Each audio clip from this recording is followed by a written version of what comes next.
Bueno, Josep, benvingut al de Més a prop, el programa d'entrevistes d'aquí de la Biblioteca de Tortosa. Moltíssimes gràcies per acceptar la nostra invitació. Ens feia molta il·lusió poder estar aquí una estona parlant amb tu. Què tal, com estàs? Doncs m'agradaria dir-te que molt bé, però porto un encostipat important, Ai, amb la qual cosa us demano perdó per la veu, la mucositat i la tos que eventualment pugui haver. Però al marge d'aquesta eventualitat, doncs, força bé, amb molts projectes i treballant força en tot el món del misteri, no? Que, com saps, és la meva especialitat. sí, sí, perquè Déu-n'hi-do, o sigui, fas moltes coses. De fet, m'ha costat bastant poder triar, o sigui, seleccionar pocs temes per a parlar de l'entrevista, perquè tindríem per a parlar tot un dia sencer amb tu. Però, bueno, tu ets periodista, ets reporter, investigador, escriptor, has tocat molts àmbits, els que anirem parlant al llarg de l'entrevista, però si et pareix bé, m'agradaria començar l'entrevista viatjant al passat i que ens contes una mica com d'infant, d'adolescent, com comences a tenir aquest interès pel periodisme, els misteris, i com decideixes que vols enfocar la teva trajectòria cap aquí. Doncs a veure, és d'una forma, anem a dir, insidiosa. No és que hi hagi cap esdeveniment concret que determini el meu futur com a periodista del misteri. No? Però és veritat que, per exemple, a casa aquests temes eren absolutament prohibits. No agradaven gens. Però mon pare estava allò subscrit a una... En deien les seleccions o selecciones rears digest. No? Eren uns petits llibrets, una revista en format llibre, que de tant en tant tocava algun que altre tema inquietant. I jo recordo que em va frapar força un, article que anava sobre el Triangle de les Bermudes. I aquest, d'alguna manera, va ser el meu primer contacte amb el món de l'ocult, atès que em va impressionar tal que vaig escriure una petita novel·la. T'estic parlant d'un nen que anava a quart de EGB, és a dir, que podia tenir 8-9 anys, val? Mm. I que em va al·lucinar de tal manera que vaig escriure una petita narració, un petit conte en el que jo era protagonista i solucionava l'enigma del Triangle de les Bermudes. No haguera passat d'una mera anècdota si el meu profe de quart no m'hagués obligat a llegir-lo públicament i, escolta, com allò va agradar, d'alguna manera li vas trobar el coquet a l'hora de comunicar coses en aquest sentit. I donat que, Disculpa. donat que els meus pares, com treballaven, et deixaven moltes vegades el meu germà i a mi amb els veïns de dalt de casa, i era espiritista, doncs aquí va començar a passar-me certa literatura i a passar-me certs escrits que van ser el teixit inicial del meu periple dins del món del misteri. Això, junt a que quan ja tens una miqueta més d'edat, dic 16 anys, vaig organitzar el meu primer congrés, doncs va ser 16 tota... anys. Amb 16 anys. Uau. Amb 16 anys. Va ser, a més, una anècdota molt divertida perquè aquí a Catalunya sempre hem tingut un referent dins del món de la ufologia, que era l'Antoni Ribera i Jordà, un home d'una cultura abastament provada, va ser Premi Sant Jordi, i aquest home, que havia fet expedicions a l'illa de Pasqua, de submarinisme, que havia escrit relats de ficció, novel·la i molts assajos, moltíssims assajos relacionats amb el tema dels no identificats, doncs jo volia que vingués, no?, al meu Insti a parlar i d'alguna manera doncs, començar a tenir uns primers contactes seriosos amb les persones que realment investigaven. Jo era un Que jove fort, ja de adolescent. tan jove, I, quina i, iniciativa, no? sí, i goita, vaig enredar al Museu Tèxtil de Terrassa perquè em deixessin una sala, vaig enredar un grapat de ponents que em van venir per la cara a donar les xerrades, i entre ells estava l'Antoni. Jo sempre he tingut aquesta veu greu, i llavors, clar, per telèfon l'home devia de pensar que jo era un senyor important. Tal és així que quan va arribar a la porta de la sala de conferències, ell em pregunta: escolta, el senyor Josep Guijarro? Dic, soc jo mateix. El Diu, no, senyor em refereixo al teu pare. I dic, no, qui organitza això soc jo. sóc jo. Allà va néixer també un idil·li entre el que jo considero el meu avi ufològic i aquests temes que bueno, va durar fins al seu defalliment a Sant Feliu de Codines, ara ja fa un grapat d'anys. Que guai. Llavors tu, l'any 1994, entres al món dels llibres, per així dir-ho, publiques la teva primera obra, Infiltrados, seres de otras dimensiones. Així, una mica en general, què són els infiltrados, per als que no ho sàpiguen? A veure, mira, hi ha un terme propi de la Guerra Civil espanyola que se'n diu cinquena columnista, no? La cinquena columna eren, imagina't, no? Les tropes franquistes estaven assetjant Madrid, tenien 4 fronts, però l'èxit de la sublevació va ser gràcies a que hi havia persones dins del propi Madrid que davant d'un determinat senyal s'aixecaven i atacaven per retaguardia. No? I els infiltrats són una miqueta això, és a dir, als anys 90 van començar a recollir-se al nostre país, jo diria que al món sencer, però es van començar a recollir casos de persones que estaven descrivint el que podríem dir una abducció clàssica. Una abducció és un terme agafat del llenguatge legal que significa segrest. I els ufòlegs, que són els estudiosos del fenomen ovni, van relacionar aquest terme d'abducció amb aquells casos de persones que eren portades, obligades a anar a l'interior dels suposats platets voladors, allà eren examinats biològicament i després eren deixats en llibertat de nou a casa seva, no? O al lloc on haguessin estat segrestats. Llavors, la sensació que jo tenia a l'estudiar tots aquells casos, em vaig replegar gairebé 230, 240 casos. És a dir, estàvem parlant pràcticament d'una pandèmia d'abduccions arreu. No. Doncs em recordava una miqueta aquest concepte de cinquena columna, en el sentit de que tots ells tenien records fragmentaris de l'experiència, que moltes vegades eren rescatats a través de la regressió hipnòtica, havien senyals en el seu cos, en els braços o aquí a darrere el clatell, que d'alguna manera insinuava que se li havia posat alguna mena de xip o de quelcom, no? Que servia per monitoritzar-los. Anys més tard vaig conèixer amb un doctor que es diu Roger Leir, ja va defallir. Aquest home era un cirurgià que va dedicar la seva vida a estudiar aquesta mena de casos i a extreure alguns d'aquests implants, no? Un d'ells molt curiós perquè va arribar fins i tot a les pàgines de la revista Nature com una de les coses més estranyes perquè era material pràcticament extraterrestre, és a dir, era d'un meteorit i deies com caram, ha arribat un tros de meteorit al clatell d'una persona, no? No té la mínima lògica. A més, l'aparença era d'una mena de circuit integrat, era tot com molt suggestiu.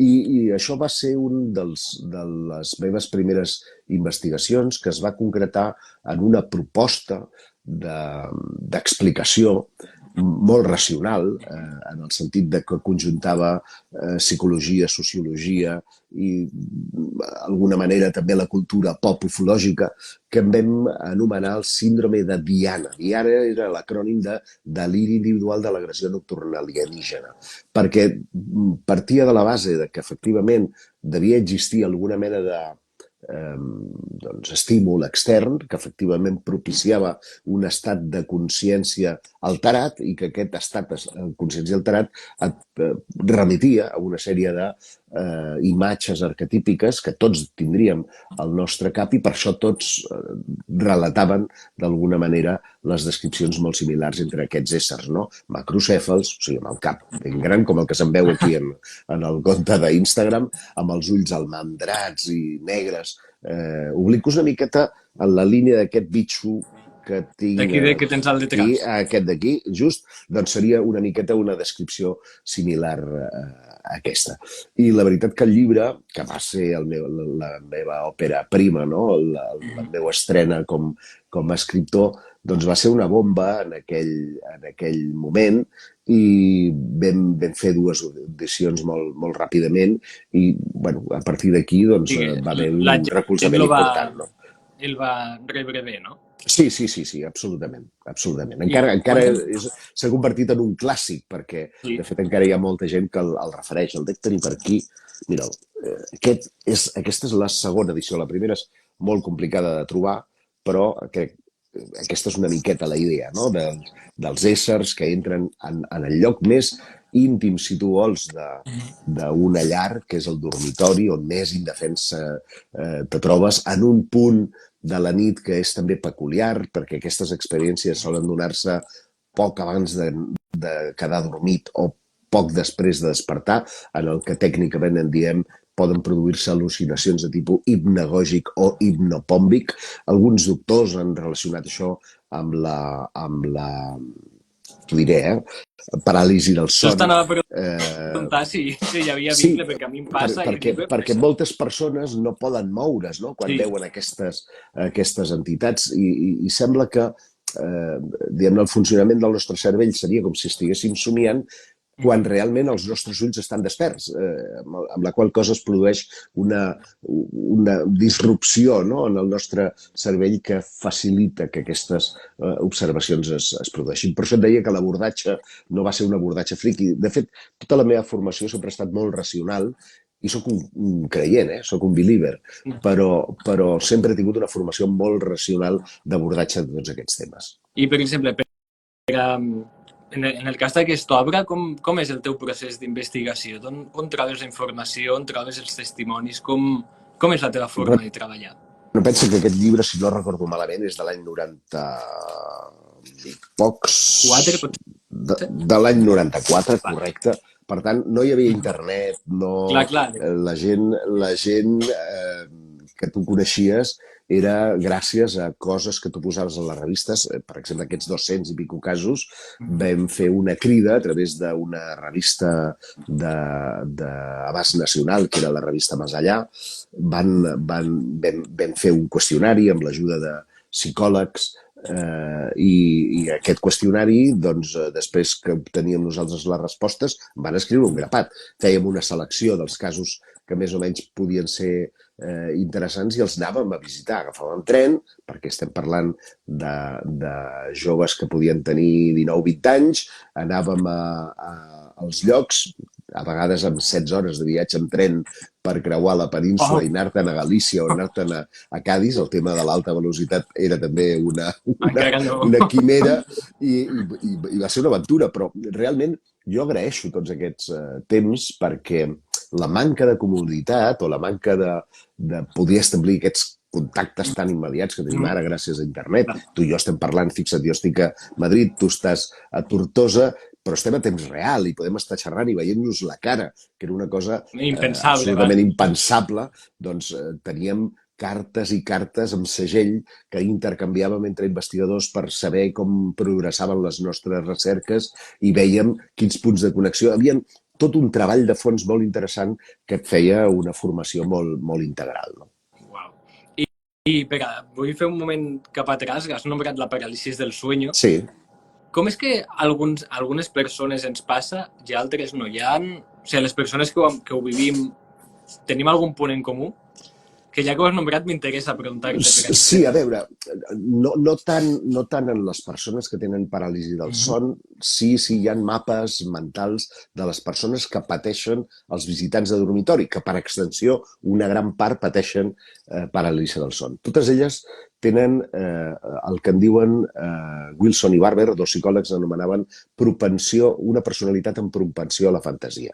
Tots ells tenen índex d'intel·ligència, el IQ, molt elevats. Tots ells tenen problemes de conciliació de son, moltes vegades perquè la seva màquina no para. Estan constantment pensant, moltes vegades això du a estats d'angoixa, i sí hi ha un fet, diguem-ne, anòmal en els que protagonitzen aquests incidents, que és que l'any previ a tenir les primeres observacions han tingut algun fort xoc emocional, des d'un accident, la pèrdua d'un familiar, una malaltia, algun fet traumàtic que desenvolupa o que posa la teva mentalitat en estat d'alerta, no? I que és el que propicia posteriorment aquest tipus de visions. Uau, que interessant tot el que expliques. Bueno, si et sembla, passem a passar una mica més a parlar de la teva faceta de periodista.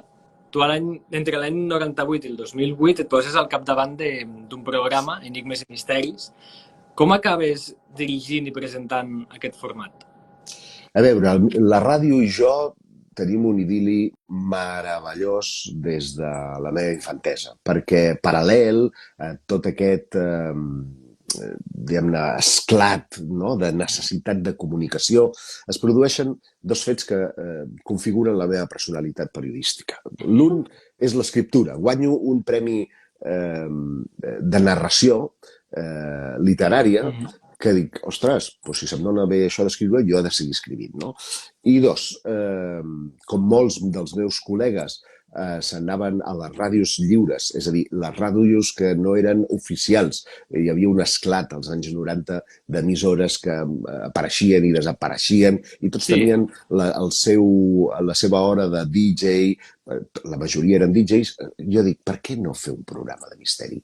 Això va passar a Gara Ràdio i va passar que el programa funcionava tan bé, tan de conya, que una ràdio professional, que era Ràdio Terrassa, de la cadena SER, em va fer una proposta per dir, escolta, deixa't de tonteries, vine aquí, ho fas professionalment i, clar, allò va ser un somni. Pots imaginar-te, no? I evidentment, quan ja t'has format lleugerament, penses que tens capacitat. Jo ja portava un temps de trajectòria amb revistes, amb televisió, amb ràdio, i vaig fer una proposta a Ràdio Nacional d'Espanya, Ràdio Nacional d'Espanya a Catalunya, Ràdio 4, que llavors era la primera en català, per fer un programa. A la ràdio pública eren molt refractaris a fer coses que poguessin fomentar la superstició, que poguessin fomentar l'evidència, el tarot. I vaig dir, no, això no té res a veure amb coses d'aquesta mena. Farem un abordatge seriós, farem un abordatge científic, de vegades inclús diguem-ne, racional, és a dir, anem a tractar d'explicar aquests esdeveniments. I llavors el director, que era en Vidal, em va dir, doncs, fes-me una maqueta i ho valorem. I vaig apostar a doble onada, perquè vaig presentar la cosa més, anem a dir, friki, entre cometes, que podia abordar, que era el tema de les psicofonies. És a dir, si hi havia algun tema més controvertit que el de provar la comunicació de la vida després de la mort, era justament aquell. Però, ull, jo m'agafava un microbiòleg que havia incursionat en el món de la psicofonia, en les veus del més enllà, aquestes gravacions que ara es fan amb el mòbil, però llavors es feien amb una Revox, no? amb una bobina o amb gravadores de casset. I aquest microbiòleg, sent escèptic, es convenç que hi ha alguna cosa.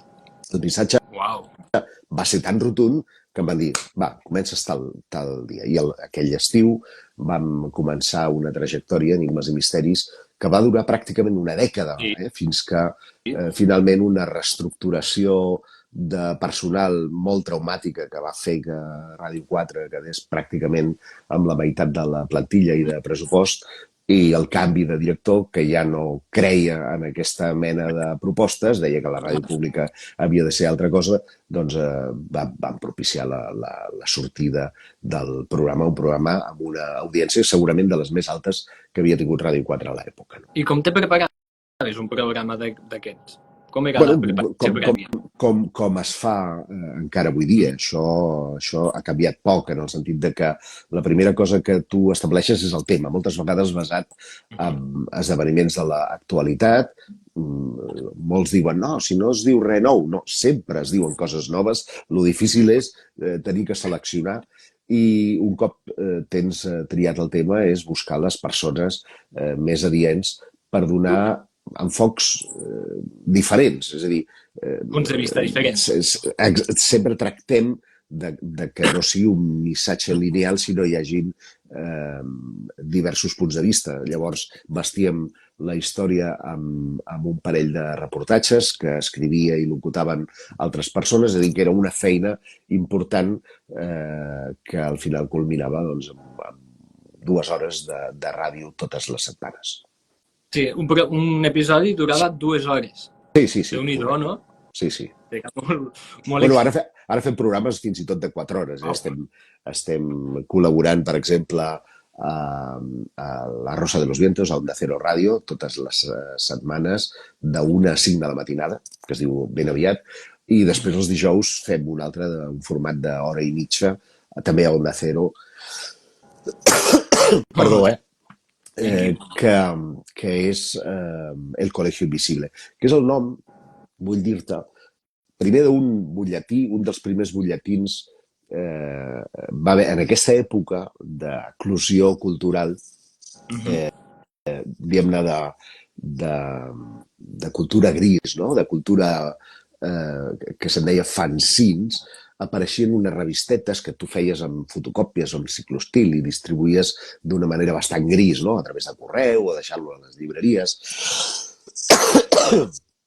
I tal vegada se'ns va acudir el que avui és Premi Planeta, llavors era un dels meus millors amics, bueno, segueix sent, no hem deixat de ser amics per ser Planeta, en Javier Sierra, vam decidir fer El Colegio Invisible, que era un butlletí que pretenia, sobretot, la més rabiosa actualitat i anàlisi dels temes que es donaven en la ufologia. Per què? Perquè el nom de Colegio Invisible esdevé d'un grup de persones, la majoria científics, que podien veure amenaçada la seva carrera acadèmica per involucrar-se dins de temes que eren marginals o que no tenien, diguem, el suport acadèmic de les universitats o de les institucions, i tenien un sistema de comunicació, doncs això, gris, no?, que els permetia estar al dia de les recerques i, per tant, posar en comú punts de vista i trajectòries. I ens va semblar que era un bon homenatge a aquests científics, entre ells 2 reputats que encara donen que parlar. Un és en Joseph Allen Hynek. No sé si has vist una sèrie, penso que la feien a XN, que es deia Projecte Blue Book o Projecte Llibre Blau. Doncs està basat en aquest senyor, en Joseph Allen Hynek, reclutat en aquest cas per l'exèrcit nord-americà, un astrònom, per tractar de rebatre tot el que tenia a veure amb els ovnis. La idea era treure del cap que eren visitats per extraterrestres. Ui, hem perdut la teva veu. Aquestes coses passen de tant en tant. Et deia que llavors el que passa és que l'home es convenç de que no, de que realment sí hi ha una conspiració i sí li estan obligant a donar un missatge, quan hi ha casos que no es poden explicar. Ell no diu mai que siguin de naturalesa extraterrestres, més proposa altres idees més estimulants, com visitants d'altres dimensions o que poden ser un subproducte d'estats alterats de consciència. És a dir, és un homenatge a aquest senyor i a un altre, que aquest sí és viu, que és en Jacques Vallée, que el vam tenir farà un parell d'anys o 3 a Barcelona, amb un congrés que es diu Ufology World Congress i que vaig presentar llavors, i que és un astrofísic de la NASA que va patir, diguem-ne, ell va col·laborar amb el projecte Apollo i amb altres missions, i va patir, diguem-ne, aquesta estigmatització perquè ell va detectar una sèrie de fenòmens estranys fora, a l'espai exterior, i li van requisar les cintes i li van dir que allò no existia i que no en parlés mai més. Llavors, aquests 2 personatges són els que creen el veritable col·legi invisible i neix aquí tot un mite, no?, relacionat, un mite modern relacionat amb la recerca dels ovnis. Buah, és que saps de tantes coses, parles tan bé que estaria tot el dia escoltant-te, de veritat, que guai. Bueno, com estem veient, tu tens una trajectòria molt llarga i, per tant, has viscut... Això vol dir que sóc molt vell. En molta experiència. Sí.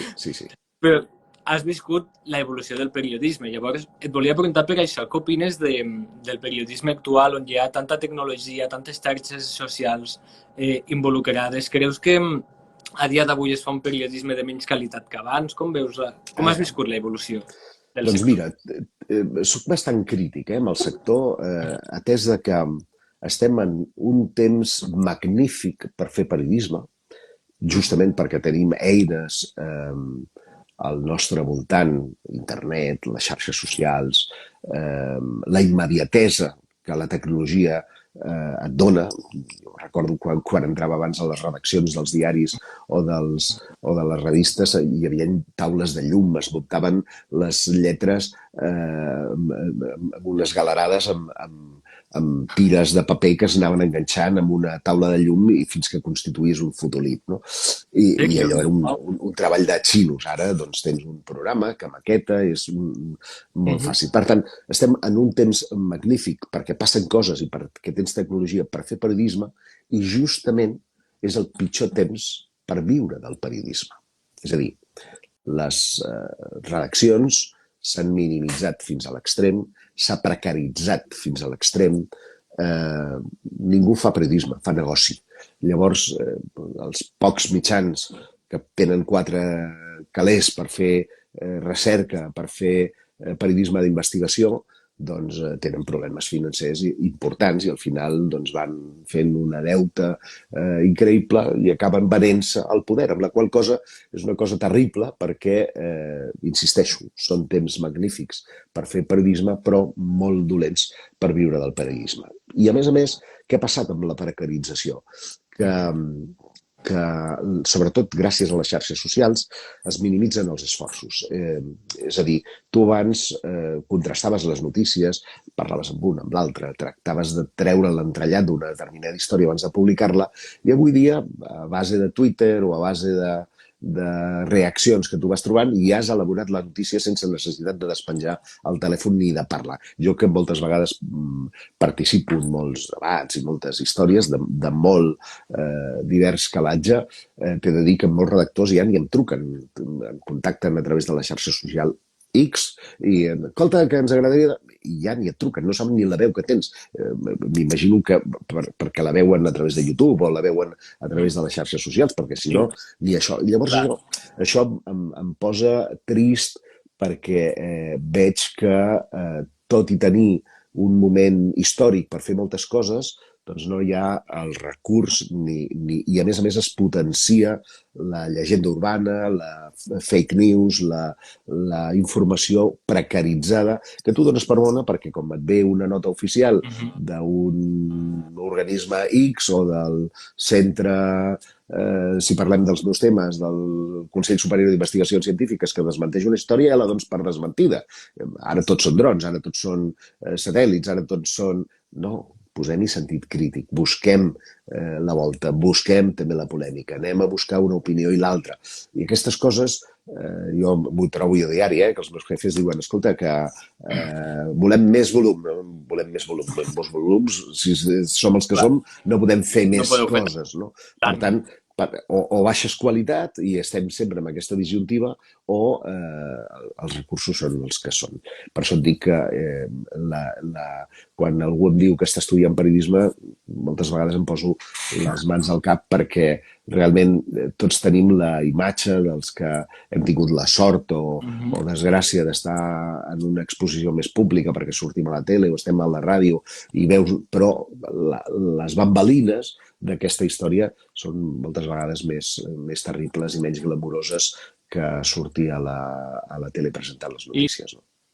I Josep, per a les persones com jo, per exemple, que estem començant a ficar-nos dins el món del periodisme, de la comunicació, perquè ho estem estudiant i tal, quin consell ens donaries? Doncs, mira, la de perseverar, la de treballar, treballar i treballar. No hi ha una altra. Per què? Perquè això és un embut i només els millors són els que tindran les oportunitats. Per tant, el que necessites és tenir una formació adequada, el que necessites és aplicar els coneixements que et donen a la facultat, contrastar les notícies, tenir una xarxa de contactes àmplia i, naturalment, algo que és ara fonamental, que és parlar idiomes, si més no l'anglès, per poder assolir les metes i objectius que et marqui el teu rumb, sigui esportiu, sigui polític, sigui econòmic, sigui científic o sigui el que sigui. Doncs moltes gràcies. Si et sembla, avancem una mica i anem a parlar d'una altra de les teves obres que m'ha cridat molt l'atenció, que és La guia de la Catalunya màgica, un llibre on a través del misteri intentes apropar-nos una mica als nostres orígens, no? Quan decideixes fer aquesta obra? Mira, l'original, perquè després vaig fer l'edició en català, que és Vale. aquesta, que es va publicar per l'Angle Editorial. Però la primera, que és de Martínez Roca, no va ser una proposta meva. Jo vaig entrar en el món, diguem-ne, professional dels llibres, perquè amb l'Infiltrados no vaig guanyar calés, se'ls va quedar l'editor en aquest sentit.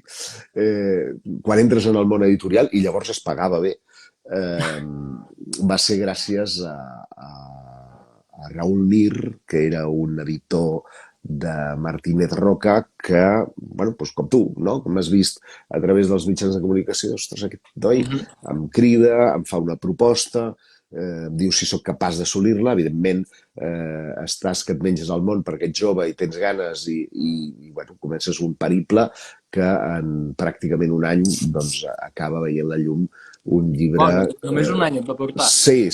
Aquest en concret. Altres suposen més esforç o la tasca d'anys i panys de recerca, com per exemple el de Coincidencias Imposibles, que és coses que he anat recopilant al llarg de la vida, o l'Aliens Ancestrales, que és un periple que dura entre el 2018 i pràcticament l'actualitat, perquè ara, i és una novetat que et dono, sortirà reeditat amb nova pasta, nou títol, ampliació i actualització el proper mes d'octubre. Sigui com sigui, el món dels llibres és un bon... Jo sempre el comparo amb l'embaràs d'una dona, no? En el sentit de que l'has de patir i després el gaudeixes, no? Quan has sortit, olores el paper i dius, oh, quina meravella, veus la lletra impresa, signes exemplars, això si tens la sort de vendre'ls, que jo he tingut aquesta sort. Hi ha molta gent que pensa que, coi, escriu un llibre i et canvia la vida. Insisteixo, llavors, que es venien llibres, no com ara, que costa molt, les primeres edicions. Jo recordo, això es va editar per un Sant Jordi, que jo veia entrar palès sencers al Corte Inglés o a l'FNAC amb el meu llibre, i havíem fet promoció amb postals i amb històries. Llavors va ser un debut molt interessant, que em va engrescar. Molt gratificant també, no? Correcte. I això em va donar peu a triar tema. És a dir, el fet de que funcionés una història va ser després dir, escolta, Raül, doncs a mi ara m'interessa parlar-te d'aquesta història. I va ser el de El tesoro oculto de los templarios, un llibre que aborda el tema del temple, de l'ordre monàstic militar que va ser creada el 1118 per Hug de Payns, que no sé si saps, hi ha una llegenda que diu que era català. Bueno, això és una història meravellosa. I tot plegat també vaig tenir molta sort i vaig vendre 4 edicions de les de llavors, perquè ara fan edicions de 2.500 llibres, llavors es feien edicions de 10.000 llibres, amb la qual cosa va canviar i després me la van posar a Planeta d'Agostini, amb col·leccionables, o sigui que molt bé, molt content en aquest sentit. Que bé. I en el cas de la guia de la Catalunya màgica, hi ha algun misteri que investigant te sobtés en especial? Ja els coneixies tots? No, molts eren fruit de recerques prèvies. Estic pensant, per exemple, en el tema de l'Hospital del Tòrax, o el que jo em dic la ruta del bacalao, que són els fenòmens que s'han donat entre Santes Creus, ara no em sortiran els noms dels 3 monestirs, mare de Déu. Bueno, m'he quedat en blanc. Es donen tota una sèrie de fenòmens que jo ja alguns tenia investigats, sobretot els ufològics de cara, per exemple, a Montserrat. Jo posava algunes coses interessantíssimes i desconegudes, com un acte notarial que havia estat signada per un capellà d'Olesa de Montserrat l'any 1600 i pico, ara no recordo l'any exacte, i caram, tenia accés a aquells documents i presentar-los a l'opinió pública per primera vegada era una mica bomba, no?, en aquest sentit. Sí, tot han estat recerca i altres coses. A mi sempre m'ha agradat fer 2 coses que em semblen justes. Una, citar autors. Hi ha molta gent que exactament es fa amb les opinions d'altres com si fossin seves i no retre homenatge a ningú. A mi m'agrada ser molt fidel i, per tant, aquestes primeres lectures eren més farragoses perquè era data i la segona qüestió m'he tornat a quedar en blanc, estic ja... La segona qüestió és tractar de que hi hagi moltes notes al peu, és a dir, que les investigacions, hi hagi bibliografia on tu puguis consultar, que no vegis que t'has inventat res, sinó que tu puguis consultar les fonts documentals a les que fa al·lusió. I, per tant, també procuro que hi hagi moltes coses de primera mà, que no me les expliquin, que no les copiï del lloc, sinó que parteixin, en aquest cas, de sensacions i vivències pròpies. Per què? Perquè una cosa que fa molt poca gent és reflexionar. I una de les coses que em caracteritza és tractar d'allunyar-me de les coses, tractar de veure la perspectiva i llavors posar-les totes en un concepte que permeti connectar i correlacionar diverses coses. I això és un exercici fascinant que només exerceixen uns quants i que, perquè clar, això necessita reflexió, necessita temps, necessita serenitat i moltes vegades amb els temps que portem tot plegat és complicat. Això ho has fet de sempre o és un hàbit que has tingut que treballar per a desenvolupar? És una cosa que he fet de sempre, però és veritat que a mesura que et vas fent més gran, doncs tens més cura. Jo veig ara recerques meves d'anys i anys i, evidentment, li veig errades, li veig coses, coses inclús d'enfoc, perquè tu no penses igual que quan tenies 16 anys o quan tenies 18. I a mesura que et vas fent gran, també tens més experiència. Jo me n'he menjat moltes, com a crèdol, me n'he menjat moltes, que després dius, hòstia puta, m'he fotut aquí una de quilòmetres per veure algú que estava com un llum, i això m'ha passat. És a dir, són coses que tothom ha de pagar la novetada. No? Totalment. I bueno, com estem veient, tu toques molts de temes, amb molts de misteris, però què ha de tindre un fet o un misteri per a captar la teva atenció? Ai, ostres, és complicat això, perquè realment, mira, et diria, sé que quedarà raro, això que et diré, però és com una mena de sisè sentit. No em diguis per què, quan a mi m'expliquen una història, a unes els hi veig recorregut i altres no. I de vegades poden haver inclús filmacions o coses que dius, hòstia, això és llaminer. Però algú et diu, no ho posis. I tard o d'hora, no em diguis per què, la intuïció acaba explicant-se o ràpidament hi havia alguna manipulació de per mig, no? I això no vol dir que me les mengi, insisteixo que me n'he menjat unes quantes. Però aquest sisè sentit, una mica basat en totes les lectures, aquí hi ha molts llibres i tots me'ls he llegit, tu acabes per veure que hi ha una sèrie de patrons, que no me'ls facis definir, que es donen i dius, aquest és el bo. I aquest funciona. I efectivament, ull, de vegades he dit que no a donar publicitat a algun esdeveniment i algun company l'ha tret i dic, ostres, que burro, no he estat capaç de veure que realment hi havia una notícia. És a dir, hem d'admetre que no som perfectes i que de tant en tant tots la caguem. I, Josep, després de tants projectes, hi ha algun fet o alguna investigació que t'hagi marcat en especial? Sí, per a bé o per a malament? i tant. Algun que et vingui al cap? Mira, jo soc fill de Terrassa i a Terrassa va haver un esdeveniment que va marcar generacions senceres. Em refereixo al suïcidi a la via del tren de dos, anava a dir joves, no, un tenia 47 anys, que és jove, i l'altre en tenia 19, que aquest sí és realment jove, José Félix Rodríguez Montero i Joan Turovallès, que el 19 de juny de 1974 van posar els seus caps a les vies del tren amb un missatge al pit que deia «Los extraterrestres nos llaman» i firmaven amb un acrònim que era WKTS i dos signes d'infinit. Et pots imaginar que allò que, a més, any 74, temps de post o tardofranquisme, es va voler relacionar aquests esdeveniments a nivell públic amb la lectura d'aquests temes. És a dir, el missatge que traslladaven al Caso El Porqué, que eren els diaris de successos de referència a l'època, el que deien per la tele i la ràdio, les 1000 tertúlies radiofòniques que llavors podien escoltar a Ràdio Miramar, Ràdio Cadena Espanyola o Ràdio Nacional d'Espanya. Doncs eren las lecturas de estos temas te llevan al suicidio, ¿no? I quan tu incursiones en aquest tema, tots et diuen compte, no acabis com aquests dos. I aquest ha estat un estigma que va fer que volgués arribar al fons, al moll de l'os d'aquest cas. I va ser un cas, una recerca fascinant. Primer perquè no està clar per mi que fos un suïcidi.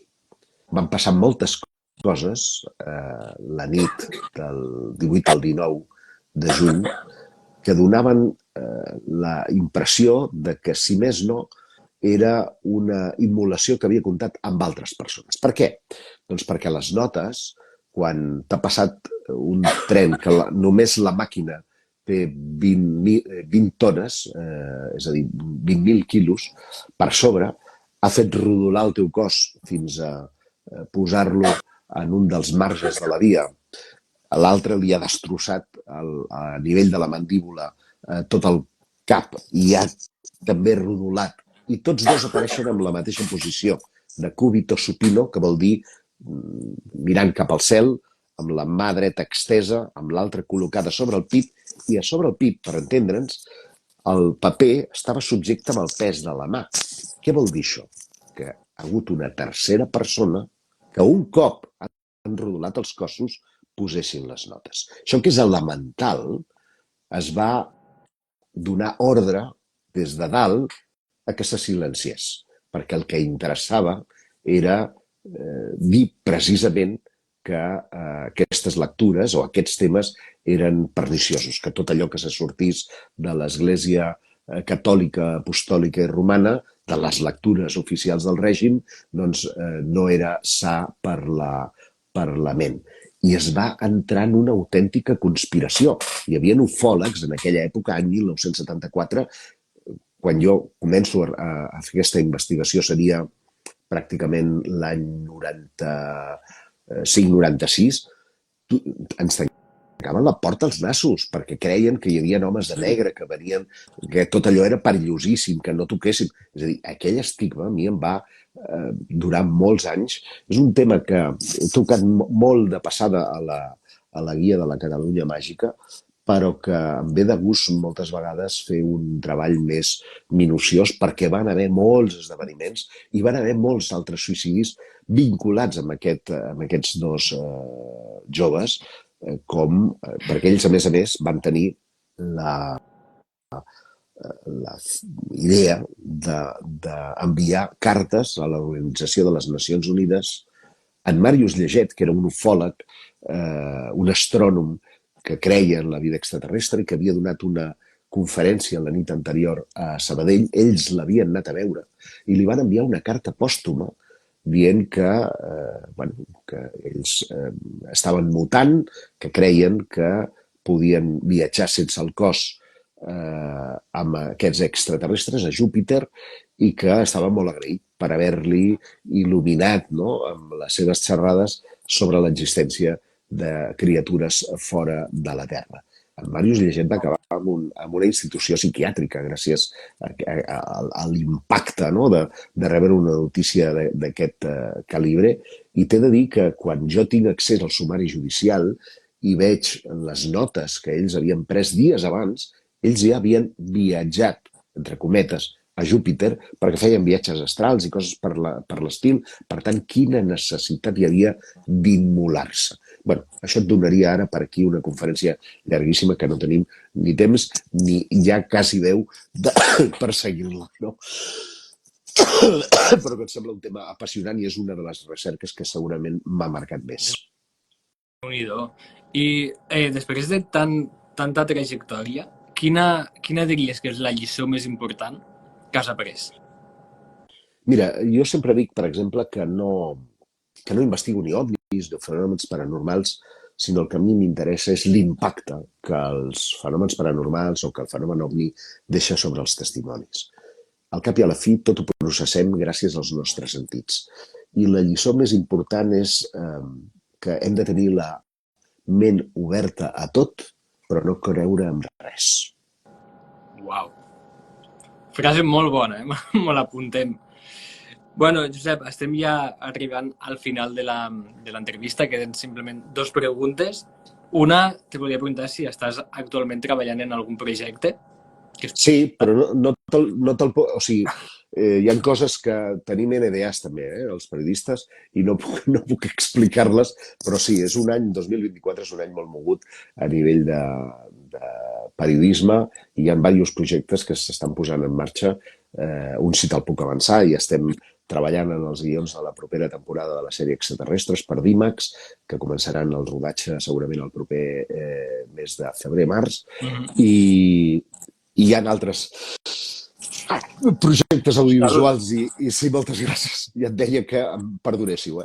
Altres projectes tant de televisió com de ràdio com literaris que estan en marxa i que espero vegin el seu... Això sí, puc dormir, perquè passa ja que no puc assolir massa més coses, però estem treballant amb intensitat. Poder veure-ho prompte. Bueno, i abans de l'última pregunta, te volia fer un incís abans. No sé si coneixes el Pepe Rodríguez. Sí, i tant. Sí. Que volíem fer. M'ho han dit abans. És molt bon amic i va ser ell va fer precisament la presentació de la guia de la Catalunya Màgica a Barcelona, sí, i som molt bons amics. Ell és professor de periodisme d'investigació, crec que és a la Ramon Llull, si no recordo malament, i un dels personatges més fascinants a nivell periodístic, sobretot en l'àmbit de les sectes, que va ser... M'ho han dit, comenta-li. Quan ell estava en la revista Interviu, un dels reporters més perspicaços i més tenaços a l'hora d'aconseguir... I és qui moltes coses m'ha ensenyat del periodisme d'investigació i de recerca, de manera que és molt bon amic i des d'aquí li envio records i salutacions ben cordials. Que bé. I bueno, Josep, ja estem aquí. L'última pregunta, que és la pregunta que fem sempre en aquest programa per a tancar l'entrevista, és que com és un programa de la biblioteca, si ens podries dir algun llibre que t'hagi marcat en algun moment de la teva vida i per què? N'hi ha molts, però jo recomano un que és de ciència-ficció, però de ciència-ficció de la bona ciència-ficció. És a dir, la bona ciència-ficció es basa en coneixements científics que permeten avançar allò que passarà. Hi ha un llibre que em sembla fascinant que es diu El cálculo de Dios, que es posa en la tessitura de què passaria si un ésser extraterrestre, que a més no té res a veure amb la forma clàssica, el dibuixa o el concep pràcticament com si fos un pop, baixés a la Terra i devenés per un científic. I té tota una sèrie de converses passant de banda per al tema del llenguatge, que és una de les coses de l'epistemologia més complicades que es poden, i la semiòtica, que es poden donar perquè no tenim ni idea de com pot ser la comunicació amb aquests éssers, que em sembla fascinant i aborda temes des de malalties i pandèmies en el món en el que vivim, a coneixements com el viatge a través de l'espai, que em semblen fascinants. Es diu El cálculo de Dios.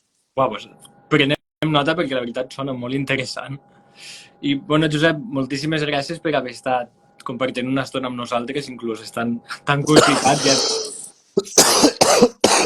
ja et deixem lliure, et deixem marxar per a poder descansar. Moltíssimes gràcies per haver acceptat la invitació. Un plaer, Sergi, i ja sabeu que podeu comptar amb mi altres vegades, sempre i quan pugui i em trobi molt millor que no pas avui, que realment no és el millor dia de la meva vida. Gràcies. Gràcies i gràcies també a totes les persones que ens heu estat mirant i comentant. Ens veiem properament. Moltes gràcies, Josep. A reveure. Adéu.